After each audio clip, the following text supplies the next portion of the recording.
اشرقت نفسي بنور من فؤادي حين تو رات ہی میں یہ کام ہو سکتا.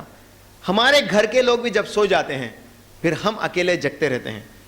اب تو لوگ 12 بجے تک ویسے ہی جگتے ہیں, سب اسمارٹ فون جگاتا نا ہم سب کو. پھر درمیان میں کوئی سو گیا سمجھو, اپنا اسمارٹ فون کو ختم کرو اور اللہ کے لیے اللہ کے راہ میں 2 رکعت نماز پڑھو, اور اس میں کم سے کم آج سے انشاءاللہ اس کی احتیاط کرو. اس 2 رکعت میں انشاءاللہ آپ کے آزو بازو دیکھیں گے تو سب سوتے رہیں گے. تو وہ سب سوتے اس ٹیمپو, آپ اگرچہ نماز پڑھیں گے اور اللہ کو یاد کریں گے, آپ کی آنکھ تر ہوں گی اللہ کے خوف میں, تو یاد رکھیے آپ بھی انشاءاللہ تعالی عرش الہی کے سائے میں ہوں گے.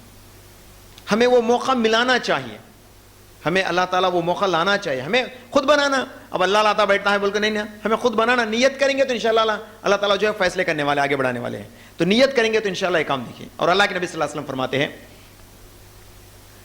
جامع ترمذی صحیح مسلم کی حدیث ہے, حدیث نمبر 6548 سے لے کر 6554 تک جب آپ پڑھیں گے تو اللہ کے نبی صلی اللہ علیہ وسلم فرماتے ہیں, یہ حدیث ہے جامع ترمذی کی حدیث ہے 1669 میں یہ حدیث فرماتے ہیں وہ 2 قطرے اللہ کو بہت پسند ہیں. بولے ایک وہ قطرہ جو اللہ کے خوف سے اس کے آنکھوں سے آیا ہو, یعنی آنسو کا قطرہ, آنسو کا قطرہ جو اللہ کے خوف سے آنکھوں سے نکلا ہو, وہ قطرہ اللہ کو زیادہ پسند ہے.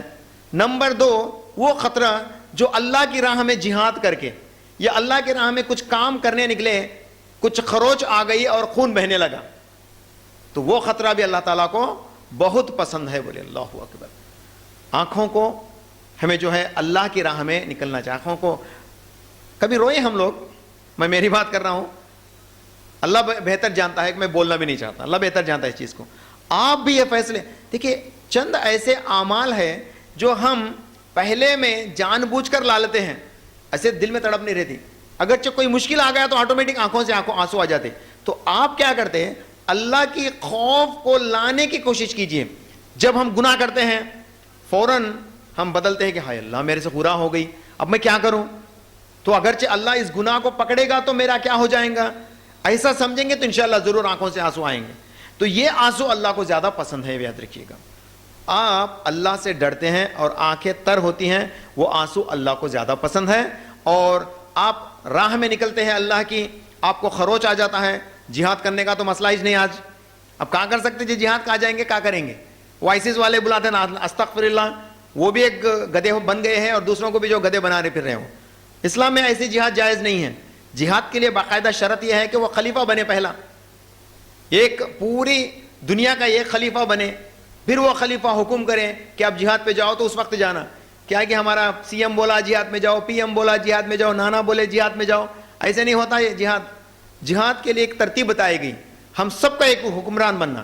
اور جہاد ہوگا انشاءاللہ جب عیسیٰ ابن مریم آئیں گے. عیسیٰ ابن مریم آئیں گے تو یاجوج ماجوج کے ساتھ جہاد کریں گے, ان کو ختم کریں گے. پھر جو دجال کو پہلے ختم کریں گے, پھر اس کے بعد جو ہے لوگ ایک طرف جو ہے مسلمان بن جائیں گے انشاءاللہ تعالیٰ, پھر ایک ہی امت بن جائیں گے. اس وقت تو یہ کام ہو سکتا ہے, لیکن اب تو ہے ہی نہیں. جب تک عیسیٰ ابن مریم نہیں آئیں گے تب تک جہاد نہیں. یاد رکھیے گا اس چیز کو. اگرچہ درمیان میں کون بھی کہیں سے تو بھی کنٹری سے نکل کے سب لوگ ہمارے پیچھے آ جاؤ بولا تو نہ کو جانا, ہرگز نہیں جانا. کیوں بولتے انہیں گمراہ ہے بول کے سمجھنا, ایسا ہو ہی نہیں سکتا. دوسری بات, اللہ تعالیٰ ایسے 7ویں بندے جو بیچ میں سے مس ہو گیا تھا, 7واں وہ بندہ ہے جو اللہ کے لیے ملتا ہے, اللہ کے لیے ملتے ہیں. اب میں آپ سے کیوں مل رہا ہوں, بولو اللہ کے لیے. آپ سے فیس وصول کریں, عبداللہ بھائی کیا تو فیس نکالے, 500 روپے کا فیس نکالے, نہیں نکالے تو محض آپ میرے پاس آئے کچھ بات سننے کے لیے, کا مطلب کیا ہے, ہم اللہ کو راضی کرنے کے لیے یہاں پہ جڑے ہیں. میں آیا ہوں تو اللہ کے راضی کرنے کے لیے, آپ آئے ہیں تو اللہ کو راضی کرنے کے لیے. تو اسی لیے چاہیے ہم سب کو کہ اللہ کو راضی کرنے کے لیے جو شخص نکلتا ہے تو اللہ سبحانہ و تعالیٰ اس سے راضی ہو جاتا ہے. اور قیامت کے دن ایک ندا لگانے والا آئیں گا اور ندا دے گا, کہاں ہیں وہ لوگ جو دنیا میں ایک دوسرے کو ملتے تھے محض اللہ کو راضی کرنے کے لیے, وہ سب ادھر آ جائیں بول کے بلائیں گا. بنور من فؤادي حينما رأى